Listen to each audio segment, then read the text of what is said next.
আসসালামু আলাইকুম। এখন দেখবেন সংবাদ শিরোনাম। ভয়াবহ আগুনে ভস্মীভূত করাইল বস্তির প্রায় ১,৫০০ ঘরবাড়ি। ৫ ঘন্টায় নিয়ন্ত্রণে আনে ফায়ার সার্ভিস। ক্ষতিগ্রস্ত বস্তিবাসীর রাত কাটল খোলা আকাশের নিচে।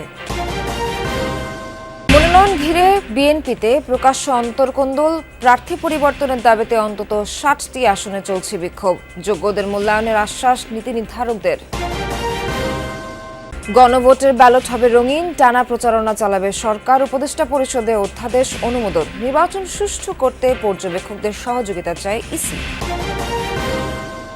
চট্টগ্রামে ঠান্ডাজনিত রোগের প্রকোপ, আক্রান্তদের বেশিরভাগই শিশু। ঋতু পরিবর্তনের সময়টায় বেড়েছে সাধারণ ফ্লু সংক্রমণ, বলছেন চিকিৎসকরা।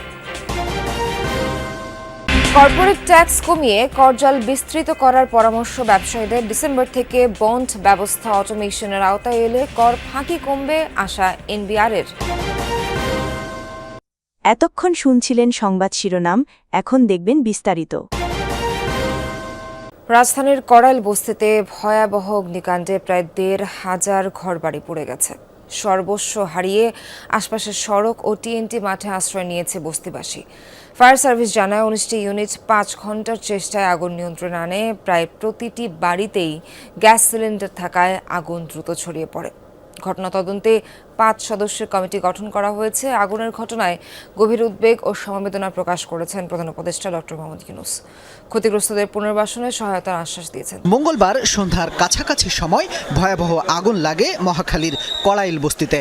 সন্ধ্যা ৫টা ২২ অগ্নিকাণ্ডের খবর পেয়ে ঘটনাস্থলে পৌঁছে আগুন নিয়ন্ত্রণে কাজ শুরু করে ফায়ার সার্ভিস। কড়াইল বস্তিতে লাগা এ যাবৎকালের সবচেয়ে ভয়াবহ আগুনে ভস্মীভূত হয়েছে শত শত ঘরবাড়ি। আগুনের ভয়াবহতার মধ্যে কোনো রকমে জীবন নিয়ে বস্তির বাইরে বেরিয়ে আসে মানুষ। আগুনের লেলিহান শিখা মুহূর্তেই ছড়িয়ে পড়ে বস্তি জুড়ে।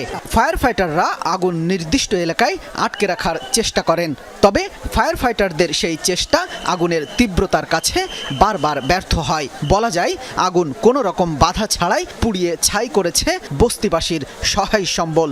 সর্বস্ব হারিয়ে সড়ক ও মাঠে আশ্রয় নিয়েছে বস্তিবাসী। তিলে তিলে জমানো অর্থ ও সামগ্রী হারিয়ে অনেকে বিলাপ করছেন। ফায়ার সার্ভিসের গাড়ি ভেতরে ঢুকতে না পারায় শুরুতে আগুন নিয়ন্ত্রণে আনতে বেগ পেতে হয়। পানি সংকটেও অল্প সময়ের জন্য আগুন নেভানোর কাজও বন্ধ থাকে।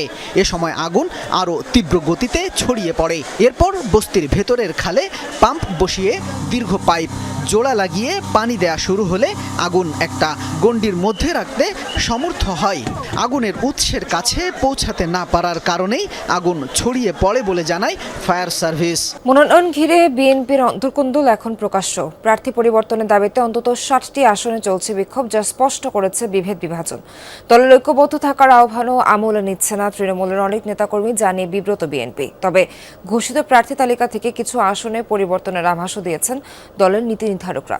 সে সঙ্গে মনোনয়ন পাননি এমন যোগ্যদের মূল্যায়নের আশ্বাসও দিচ্ছেন তারা। ২৩৭টি আসনে কেন্দ্রের মনোনয়ন ঘোষণার পর থেকেই প্রতিক্রিয়া জানাচ্ছে বিএনপির তৃণমূল। প্রায় এক মাস পরেও মনোনয়ন বঞ্চিতের পক্ষে সরব নেতাকর্মীরা। ঘোষিত প্রার্থীর বিপক্ষে বিদ্রোহ ঘোষণা করে কেন্দ্রের নজর কাড়ার চেষ্টা করছেন তারা। কোথাও কোথাও প্রার্থী বদলের দাবিতে কর্মসূচি পালন করতে গিয়ে মনোনয়ন প্রাপ্তির সমর্থকদের সঙ্গে সংঘর্ষে জড়ানোর ঘটনাও আছে। মূলত বিতর্কিত ১/১১ সংস্কারপন্থী, হাইব্রিড কিংবা বহিরাগত দাবি তুলে এই বিক্ষোভ। ত্যাগীদের মূল্যায়ন হয়নি এমন অভিযোগে দেশের নানা প্রান্তে ঘোষিত ২৩৭টি আসনের মধ্যে ৬০টির অধিক আসনে বিক্ষোভ অব্যাহত রেখেছে তৃণমূল। কর্মীদের দাবি প্রার্থী পরিবর্তনের। প্রতিদিনই নতুন নতুন এলাকা যুক্ত হচ্ছে এই বিক্ষোভের তালিকা। বিএনপির প্রাথমিক মনোনয়ন প্রাপ্তদের নাম ঘোষণার পর তৃণমূলের বিক্ষুব্ধ এমন প্রতিক্রিয়ায় বিব্রত হলেও এটিকে স্বাভাবিকই বলছেন দলের শীর্ষ নেতারা।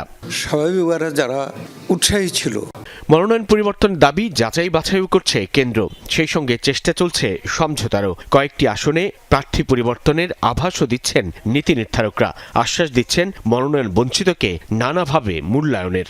আমরা বিভিন্নভাবে রাজনৈতিকভাবে তাদেরকে মূল্যায়ন করব, কিন্তু মনোনয়ন একজনকেই দিতে হবে।